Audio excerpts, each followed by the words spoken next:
मेरे प्यारे भाइयों बहनों बच्चों, पहले वाला वीडियो आपने देखा होगा। आप समझ गए होंगे कि इस चैनल को बनाने का मेरा क्या उद्देश्य है। इस YouTube चैनल का नाम मैंने पढ़ो बढ़ो और आगे बढ़ो रखा है। मेरा अनुरोध है कि आप इस YouTube चैनल को सब्सक्राइब कर लें, बेल आइकॉन को दबा लें। समय समय पर मैं इस विषय से उपयोगी वीडियोस इस चैनल पर अपलोड करता रहूँगा। हो सकता है उससे आपको, आपके बच्चों को कोई लाभ मिल सके, तो मैं उसमें अपने को आपका आभारी समझूंगा। आप यदि अपने बच्चों को आगे पढ़ाना, बढ़ाना, कामयाब बनाना चाहते हैं तो निश्चय ही उसमें आपको भी कुछ अपना योगदान देना होगा। मैं उस संबंध में आपसे कुछ संकल्प लेने का अनुरोध करूँगा। वह संकल्प आप ज़रूर लें और उसके अनुसार अपने आचरण में उसको ढालें।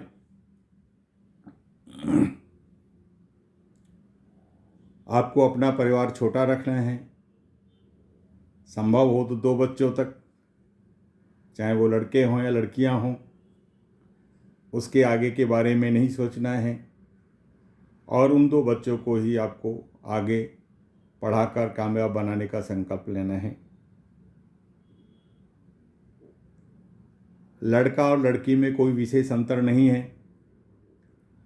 लड़कियां भी बहुत अच्छी तरह से पढ़ लिख कर कामयाब बन सकती हैं, अच्छी पोस्ट पर अच्छी तरक्की कर सकती हैं। इसलिए लड़की है तो उदास होने की या चिंता करने की ज़रूरत नहीं है। यदि आप लड़की को पढ़ा बढ़ाकर बड़ा करेंगे, उसे कामयाब बनाएंगे, तो दहेज जैसी समस्या भी आपके सामने नहीं आएगी। समाज पढ़ा लिखा हो रहा है। लड़कियों के लिए देश और राज्य की सरकारें बहुत सारी योजनाएं लेकर आ रही हैं। नौकरियों में भी उन्हें आरक्षण देने जा रही हैं। तो आने वाले समय में लड़कियों का भी भविष्य बहुत अच्छा हो सकता है। वो भी कामयाब बन सकती हैं, वो भी अपने पैरों पर खड़े हो सकती हैं, वो भी अपने परिवार का सहारा बन सकती हैं, अपने माँ बाप का सहारा बन सकती हैं। तो इसलिए लड़की और लड़के में भेद ना करके आप अपने परिवार को 2 बच्चों तक सीमित रखें। एक तो ये संकल्प लेना है। दूसरे, बच्चों की शादी के बारे में तभी सोचें जब वो अपने पैरों पर खड़े हो जाएं, कुछ बन जाएं और अपने परिवार को संभालने की उनमें सामर्थ्य आ जाए। सरकार ने वैसे शादी की उम्र, मिनिमम उम्र तय कर रखी है, उसका तो हमें पालन करना ही है। उसके साथ साथ ये भी देखना है कि जिस बच्चे की हम शादी करने जा रहे हैं वो इस लायक भी है कि अपने परिवार को संभाल सके। इसलिए उसको पहले आपको पढ़ाना है, आगे बढ़ाकर कामयाब बनाना है, अपने पैरों पर खड़ा करना है, तभी उसकी शादी के बारे में सोचना है। ये दूसरा संकल्प आपको लेना होगा। तभी आप अपने बच्चों को आगे कामयाब बना सकते हैं। दूसरे, हमारे ग्रामीण क्षेत्र में रहने वाले माँ बाप छोटे छोटे झगड़े, लड़ाई झगड़ों में फंस जाते हैं। मेड़ के झगड़े हो जाते हैं, गाय भैंस खेत में चली गई इसके झगड़े हो जाते हैं, छोटे छोटे बच्चे लड़ लिए इस बात पे झगड़े हो जाते हैं। और वो झगड़े हम इतना बढ़ा लेते हैं बिना सोचे समझे कि उसी में उलझकर कोर्ट कचहरी, वकीलों के चक्कर में पड़ जाते हैं, पुलिस के चक्कर में पड़ जाते हैं और अपना शोषण कराते रहते हैं।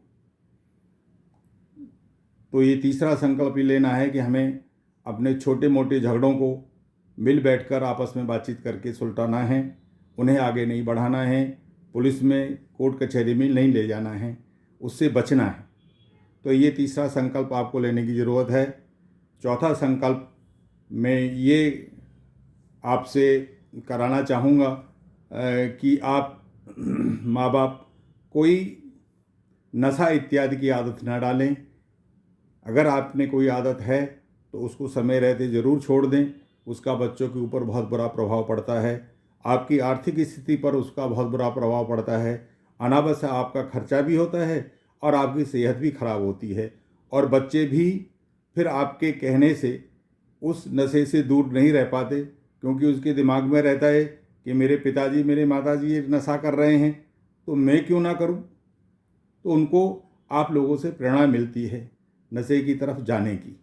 तो इसलिए आपको यह संकल्प लेना है कि हमें अपने जीवन में किसी तरह का नशा नहीं करना है, और इससे बच्चों को अच्छा मैसेज जाएगा। उन्हें लगेगा कि मेरे माँ बाप कितने अच्छे हैं और इन सब बुराइयों से दूर हैं। इसलिए ये समाज के लिए भी, आपके बच्चों के भविष्य के लिए भी और आपके अपने परिवार के भविष्य के लिए भी बहुत अच्छा संकल्प होगा। ये संकल्प भी आपको लेने की ज़रूरत है। अब मैं अपने सही विषय पर आता हूँ। आपको अपने बच्चों को समय रहते स्कूल में प्रवेश दिलाना है। अब पहले से ये प्लान करना है कि हमें उनको क्या सपने देने हैं, क्या मोटिव उनके सामने रखना है, जिससे कि बच्चे वही बात सोचें। और मैं समझता हूँ कि मानसिक रूप से जो व्यक्ति जैसा बनना चाहता है, जैसा बनने की वो सोचता है, निश्चित रूप से वो वैसा बनने की ओर अग्रसर हो जाता है। उसके मन में एक संकल्प आ जाता है और वो बनने के लिए प्रयासरत रहता है, वही बनने के लिए। तो आप उनको एक सपना दीजिए, आप उनको एक जीवन का, उनके पढ़ाई लिखाई का एक उद्देश्य बताइए कि आपको क्यों आगे पढ़ना है, लिखना है और कामयाब बनने के लिए क्या बनना है, क्या करना है। ये उद्देश्य उसके दिमाग में रखेंगे, डालेंगे और उससे उस पर चर्चा करेंगे तो निश्चित रूप से वो बालक भी उस तरफ बढ़ने के लिए अग्रसर होगा और आपके मार्गदर्शन को वो समझेगा और उसके अनुसार अपनी मेहनत और परिश्रम करेगा। उसमें उसकी मेहनत परिश्रम में आपको सहयोगी बनना है, उसकी मदद करना है हर तरह से। यह भी आपको जो है हर तरह से अपने मन में बात को बिठाना है, तभी आप अपने बच्चों को अच्छा और कामयाब बना सकते हैं।